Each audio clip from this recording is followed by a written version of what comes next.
How to remove call now button from Facebook page. Let's get started with the video. To begin with, open the Facebook app on your phone and make sure you are logged in. Then click on the three lines menu at the top right corner of the screen. From the menu, click on Pages to view the list of pages. Next, select the page where you want to remove the call now button. Once you are on the page, scroll down and tap on See Your About Info option. To remove the Call Now button, you will first need to delete the phone number associated with your page, so look for your phone number and click on the three dots next to it.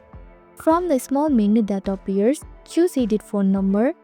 Finally, hit Remove to delete the phone number from your page.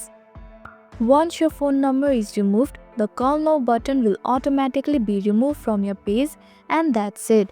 Now you know how to remove Call Now button from Facebook page.